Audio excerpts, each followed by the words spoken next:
नमस्कार दोस्तों, मैं हूं अमित और आप देख रहे हैं नॉलेनोर। दोस्तों, मेरे एक व्यूअर ने कई बार रिक्वेस्ट करके यह जानना चाहा है कि सियालदह में दो रेलवे स्टेशन टॉलीगंज और लेक गार्डन है जिनके बीच की दूरी 200 मीटर से भी कम है।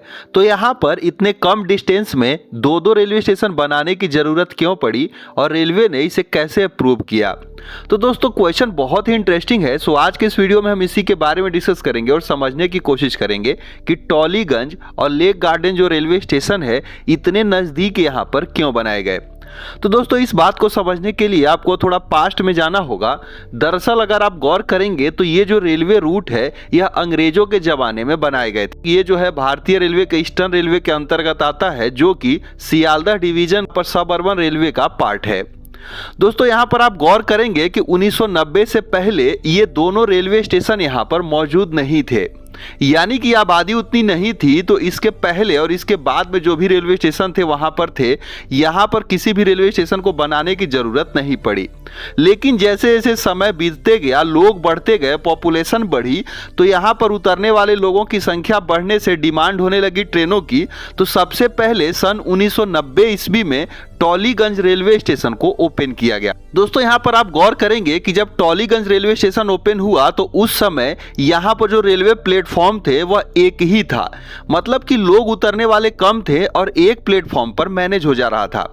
लेकिन बाद में धीरे धीरे करके जब यहाँ पर लेक गार्डन के आसपास बहुत सारी कंपनियां आई, बड़े बड़े बिल्डिंग्स वगैरह बने, ऑफिस दफ्तर भी बनाए गए, तो इस तरीकों से यहाँ पर आप देखेंगे तो लेक गार्डन में उतरने वाले पर्टिकुलर लोगों की संख्या बढ़ने लगी। क्योंकि यहाँ पर बड़े बड़े कंपनी के ऑफिस वगैरह ये चीज़ें आने से लोग अगर दूर दूर से आते थे तो लेक गार्डन को जानते थे और लेक गार्डन के नाम से यहाँ पर जो है ट्रेनों का आवागमन रुकने का जो सिलसिला है वह चालू हो गया।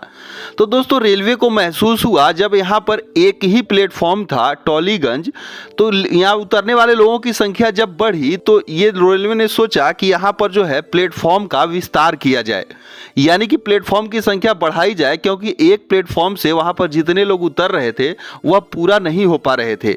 लेकिन दोस्तों, अगर आप गूगल मैप से गौर करेंगे तो पाएंगे कि यहाँ की जियोग्राफिकल कंडीशन ऐसी है कि इसके एक तरफ आप देखेंगे तो ऊंची ऊंची इमारतें थी और दूसरी तरफ देखेंगे तो लेक गार्डन, यहाँ पर ये जो है लेक है एक, तो ये जो है दोनों साइड प्लेटफॉर्म का एक्सटेंशन कर पाना पॉसिबल नहीं था। मतलब कि यहाँ पर दोनों साइड प्लेटफॉर्म की संख्या नहीं बढ़ाई जा सकती थी। तो इसका एक ही उपाय था कि इसके आगे जो है लंबाई में दूसरे प्लेटफॉर्म को बनाया जाए।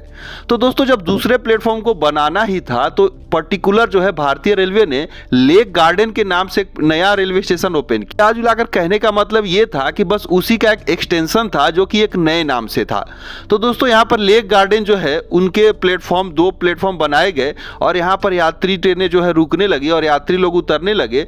तो इस तरीके से 2001 में जो है लेक गार्डन का विस्तार हुआ। दोस्तों, यहाँ पर आप सोचेंगे कि साइड में क्यों नहीं बनाया गया, तो होता क्या है कि जैसा कि आपको पता होगा कि गोरखपुर रेलवे स्टेशन एक समय में सबसे लंबा रेलवे स्टेशन माना जाता था। आज के डेट में हुबली रेलवे स्टेशन दुनिया का सबसे लंबा रेलवे स्टेशन है। तो दोस्तों, यहाँ पर इसलिए ऐसे हैं क्योंकि उनके दोनों साइड में इतनी स्पेस नहीं है कि वो जो है प्लेटफॉर्म की संख्या बढ़ाई जाए। तो यहाँ पर प्लेटफॉर्म को एक के बाद एक करके लंबाई में बढ़ा दिया जा रहा है, इसीलिए ये जो है रेलवे स्टेशन लंबे होते जा रहे हैं। सेम यही की से यहाँ पर जो है लेक गार्डन और टॉलीगंज के साथ हुआ। तो अब जो है अगर आप ऑफिशियल देखेंगे तो टॉलीगंज और लेक गार्डन के बीच की दूरी 1 किलोमीटर है। लेकिन हुआ क्या कि जैसे जैसे और आबादी बढ़ती गई, पॉपुलेशन बढ़ी, तो टॉलीगंज में जो है एक और प्लेटफॉर्म बनाया गया जो कि उसके ठीक आगे बनाया गया। तो जैसे ही टॉलीगंज में दूसरा प्लेटफॉर्म बनाया गया तो दोनों रेलवे स्टेशन की बीच की दूरी घटती गई और आज के डेट में वह 200 मीटर से भी कम दूरी रह गई है। यानी कि आप यहां पर देखेंगे कि अगर एक ट्रेन का लोकोमोटिव आगे जो है टॉलीगंज के पास खड़ी है तो उसका पीछे का पार्ट जो है लेक गार्डन के पास रहेगा।